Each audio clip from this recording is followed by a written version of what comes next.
आकाशवाणी भोपाल से प्रस्तुत हैं प्रादेशिक समाचार।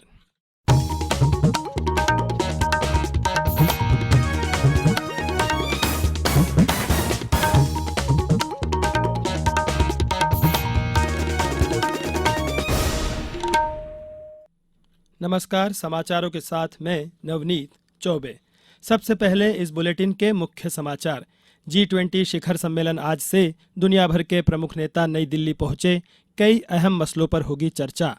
प्रदेश में नेशनल लोक अदालत का आयोजन आज, अनेक लंबित मामलों का होगा निराकरण। ग्वालियर के फूलबाग मैदान पर राज्य स्तरीय महिला हितग्राही सम्मेलन कल और ओंकारेश्वर में एकात्म धाम के अंतर्गत आचार्य शंकर की 108 फीट ऊंची प्रतिमा के अनावरण की तैयारियां जोरों पर। अब समाचार विस्तार से। दुनिया की अग्रणी अर्थव्यवस्थाओं के राष्ट्राध्यक्षों की मौजूदगी में नई दिल्ली के भारत मंडपम में आज से 18वां G20 शिखर सम्मेलन शुरू होगा। प्रधानमंत्री नरेंद्र मोदी की अध्यक्षता में होने वाले 2 दिवसीय शिखर सम्मेलन में अमेरिका के राष्ट्रपति जो बाइडेन, ब्रिटेन के प्रधानमंत्री ऋषि सुनक, जापान के प्रधानमंत्री फूमियो किशिदा, कनाडा के प्रधानमंत्री जस्टिन ट्रूडो, ऑस्ट्रेलिया के प्रधानमंत्री एंथनी अल्बनीज के सहित कई देशों के प्रतिनिधि भाग लेंगे। इस वैश्विक आयोजनों के दौरान दुनिया की अग्रणी अर्थव्यवस्थाओं द्वारा खाद्य और ऊर्जा सुरक्षा से लेकर स्वच्छ ऊर्जा और जलवायु परिवर्तन तक कई मुद्दों पर विस्तार से चर्चा किए जाने की उम्मीद है। G20 शेरपा अमिताभ कांत ने कहा कि नई दिल्ली घोषणा पत्र तैयार है और G20 शिखर सम्मेलन के दौरान इसे नेताओं के सामने रखा जाएगा। इस बीच प्रधानमंत्री नरेंद्र मोदी ने विश्वास जताया है कि नई दिल्ली G20 शिखर सम्मेलन मानव केंद्रित और समावेशी विकास में एक नया रास्ता तय करेगा। मुख्यमंत्री शिवराज सिंह चौहान ने कल मुरैना जिले की नगर पंचायत जोरा को नगरपालिका बनाने की घोषणा की। मुख्यमंत्री जिले के सबलगढ़ और केलारस में बहनों के सशक्तिकरण के लिए किए जा रहे कार्यों की जानकारी देते हुए कहा कि बहनों के जीवन को बेहतर बनाना ही मेरा मकसद है। केंद्रीय कृषि एवं किसान कल्याण मंत्री नरेंद्र सिंह तोमर ने कहा कि प्रधानमंत्री नरेंद्र मोदी के नेतृत्व में देश में विकास और जनकल्याण के कार्य किए जा रहे हैं। केंद्र सरकार की योजनाओं और मध्य प्रदेश सरकार की योजनाओं के माध्यम से आम लोगों के जीवन को बेहतर बनाने की दिशा में यह प्रदेश देश में अपनी अलग पहचान बना चुका है। प्रदेश में आज नेशनल लोक अदालत का आयोजन होगा। राज्य में जिला स्तर पर आयोजित इन अदालतों में न्यायालय में लंबित राजीनामा योग्य आपराधिक प्रकरण, चेक बाउंस के प्रकरण, बैंक वसूली प्रकरण, मोटर दुर्घटना दावा प्रकरण, विद्युत अधिनियम के प्रकरण, वैवाहिक विवाद के प्रकरण, भूमि अधिग्रहण के प्रकरण और सभी प्रकार के सिविल एवं भूमि विवाद के प्रकरण एवं न्यायालयों में लंबित राजीनामा योग्य प्रकरण रखे जाएंगे। इंदौर में 64 खंडपीठों का गठन किया गया है। वहीं मध्य प्रदेश राज्य उपभोक्ता विवाद प्रतितोषण आयोग और प्रदेश के सभी जिला उपभोक्ता आयोग में आज प्रदेश और जिला स्तर पर उपभोक्ता लोक अदालतों का आयोजन किया जाएगा। आयोग के अध्यक्ष न्यायमूर्ति शांतनु एस केमकर ने बताया कि उपभोक्ताओं को अपने अधिकारों के प्रति जागरूक होने का समय है। वे अपने अधिकारों को पहचानें और उनका उपयोग करें। जबलपुर हाईकोर्ट की नई बिल्डिंग का शिलान्यास 27 सितंबर को होगा। शिलान्यास कार्यक्रम की मुख्य अतिथि राष्ट्रपति द्रौपदी मुर्मू होंगी। जबलपुर कलेक्टर सौरभ कुमार सुमन के मुताबिक कार्यक्रम में कई राज्यों के चीफ जस्टिस भी जबलपुर आएंगे। राष्ट्रपति के जबलपुर दौरे को देखते हुए जिला प्रशासन ने तैयारियां तेज कर दी हैं। श्री सुमन ने बताया कि हाईकोर्ट की नई बिल्डिंग में बेंचों के अलावा पक्षकारों के लिए भी सुविधाएं रहेंगी।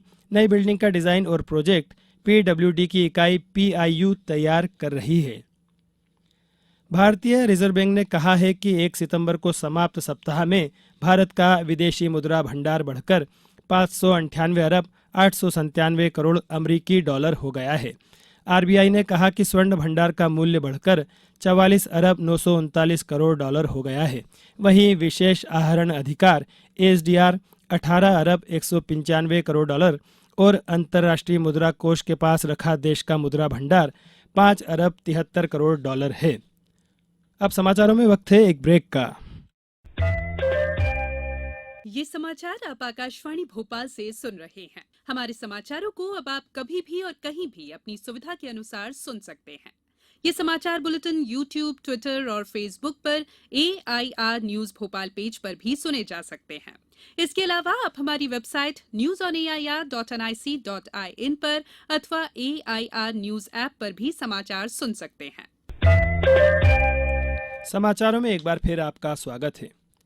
ग्वालियर के फूलबाग मैदान पर कल राज्य स्तरीय महिला हितग्राही सम्मेलन आयोजित होगा। इस आयोजन में मुख्यमंत्री शिवराज सिंह चौहान प्रदेश भर की 1.25 करोड़ से अधिक महिलाओं के खाते में मुख्यमंत्री लाडली बहना योजना के तहत धनराशि जमा करेंगे। साथ ही सरकार की विभिन्न योजनाओं के तहत हितलाभ भी वितरित करेंगे। मुख्यमंत्री इस अवसर पर विभिन्न विकास कार्यों का लोकार्पण एवं भूमि पूजन करेंगे। इसके पहले मुख्यमंत्री शहर में जनदर्शन यात्रा भी करेंगे। संभाग आयुक्त दीपक सिंह एवं अतिरिक्त पुलिस महानिदेशक डी श्रीनिवास वर्मा ने कल आला अधिकारियों के साथ बैठक में मुख्यमंत्री के कार्यक्रम की तैयारियों का जायजा लिया। प्रदेश में होने वाले विधानसभा चुनावों के लिए आम आदमी पार्टी ने कल उम्मीदवारों की पहली सूची जारी कर दी है। सूची में 10 विधानसभाओं के लिए उम्मीदवारों की घोषणा की गई है। पार्टी ने धार जिले की सेंधवा सीट से संजय दुबे, भोपाल की गोविंदपुरा सीट से सज्जन सिंह परमार, भोपाल की हुजूर सीट से डॉक्टर रविकांत द्विवेदी, दिमनी से सुरेंद्र सिंह तोमर, मुरैना से रमेश उपाध्याय, पेटलावत से कोमल डामोर, सिरमौर सीट से सरिता पांडे, सिरोंज से IS मौर्य, चुरहट से अनेंद्र गोविंद मिश्रा राजन और महाराजपुर विधानसभा सीट से रामजी पटेल को उम्मीदवार बनाया है। खंडवा जिले के ओंकारेश्वर में एकात्म धाम के अंतर्गत आचार्य शंकर की 108 फीट ऊंची बहुधातु प्रतिमा का अनावरण 18 सितंबर को हो सकता है। जानकारी के मुताबिक प्रतिमा अनावरण का कार्यक्रम 14 सितंबर से शुरू होगा, जो 20 सितंबर तक चलेगा। ओंकारेश्वर में मानधाता पर्वत पर साधु संतों द्वारा वैदिक रीति से पूजन किया जाएगा। 15 और 16 सितंबर हवन पूजन और 17 सितंबर को 51 कुंडी हवन किया जाएगा। इंदौर और खंडवा के रेलवे स्टेशनों तथा इंदौर एयरपोर्ट पर अतिथियों के स्वागत सत्कार के लिए सूचना केंद्र बनाए जा रहे हैं। इस आयोजन के लिए ओंकारेश्वर को विशेष रूप से सजाया और संवारा जा रहा है।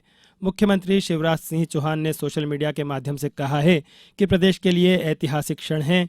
आदि शंकराचार्य की अलौकिक प्रतिमा अपने भव्य स्वरूप में प्रकट होने जा रही है।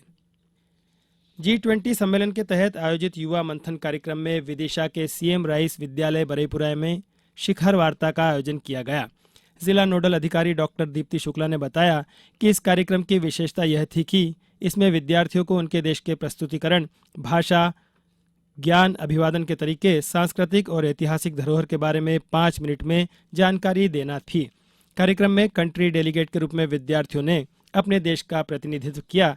इस आयोजन में सहभागिता करने वाले विद्यार्थियों को युवा मंथन G20 के प्रमाण पत्र भी प्रदाय किए गए। अब कुछ समाचार संक्षेप में। 67वीं राज्य स्तरीय शालेय क्रीड़ा प्रतियोगिता का शुभारंभ भोपाल के तात्या टोपे स्टेडियम में होगा। स्कूल शिक्षा विभाग द्वारा आयोजित इस 5 दिवसीय आयोजन में विभिन्न आयु वर्ग के तलवारबाज और राइफल शूटिंग के खिलाड़ी भाग लेंगे। मध्य प्रदेश विधानसभा सचिवालय में संविदा पद पर कार्यरत 18 तृतीय श्रेणी कंप्यूटर ऑपरेटर और डाटा एंट्री ऑपरेटरों को विधानसभा अध्यक्ष गिरीश गौतम ने कल नियमित करने के आदेश प्रदान किए। इंदौर संभागायुक्त माल सिंह ने सिविल अस्पताल बड़वाह और सनावद का आकस्मिक निरीक्षण किया। इस दौरान अनुपस्थित पाए जाने वाले कुल 31 अधिकारी और कर्मचारियों को कारण बताओ नोटिस दिए गए हैं।